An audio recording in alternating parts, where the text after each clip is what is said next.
Madrasas provide over 1.5 million girls in Bangladesh the opportunity to be educated. Based on the little data that exists on this sector, indicates that the majority of these girls will not complete secondary school or transition to university.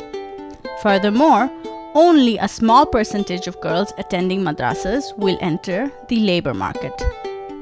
Among girls living in madrasas, trends have shown that parents sometimes send their children away to have better living standards due to safety issues or for the lack of guardians at home. Most madrasas are run by male principals and classes are taught by male teachers. In some rural madrasas that observe Islamic religious teachings about gender segregation, a cloth divider is used to separate girls from boys and male teachers in the classroom, affecting the girls' ability to see the blackboard and sometimes even their teachers.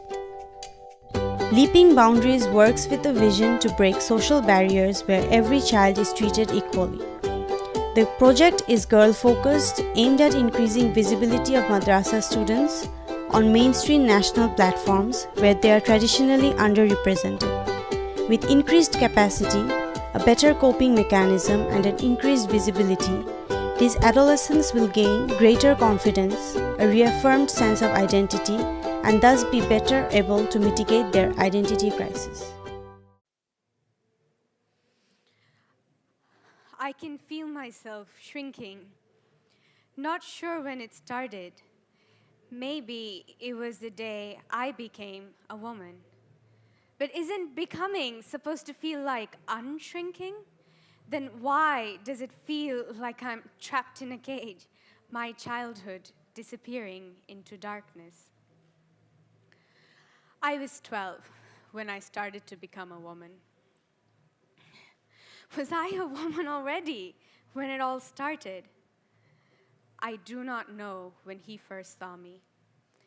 Maybe it was at the market with my mother when I was looking at earrings I would wear on ears that I cover with my scarf, lest it provoke.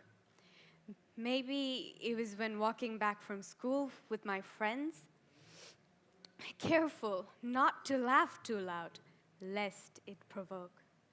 Afraid, clad in all black, my body disappearing into darkness. It started with his shadows healing mine as he was following me. Then the phone ringing at odd hours. Silence broken with sounds of heavy breathing.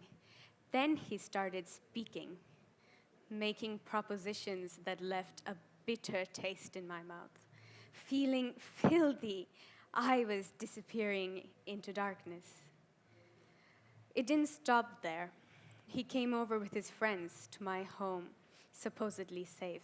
He threatened my family that he would take me away and return my semblances to my safe place in devalued parts. If he does take her away, if he carries out his threat, who will marry her then? My family, fearful for my future, sent me away to this madrasa so I would be safe.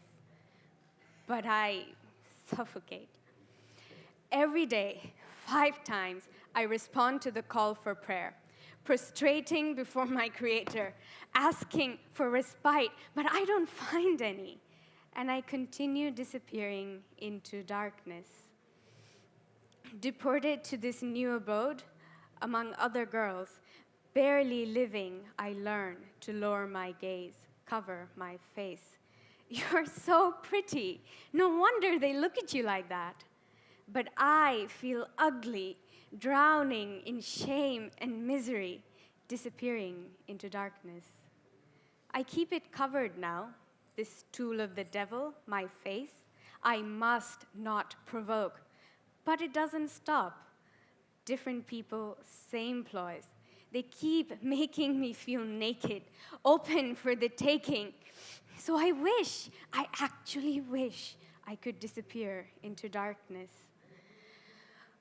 Boys wait on balconies to take pictures of my naked face on the sly. compelling me into submitting to their inappropriate proposals, threatening to upload my devil's tool on websites if I don't comply. The CNG driver winks and makes ugly noises. On those rare occasions, I manage to sneak out for fresh air and look at the earrings I so used to love. When I touch the earrings now, I know I must anticipate the shopkeeper's hands to touch mine, followed by a pursing of chapped lips and gross gestures that I wish I could just turn deaf to. So I throw myself onto my prayer mat, asking to be saved, begging for forgiveness because this is my sin to bear. I feel myself shrinking away, burdened with sinfulness, wishing and worrying all at once that I will disappear into darkness.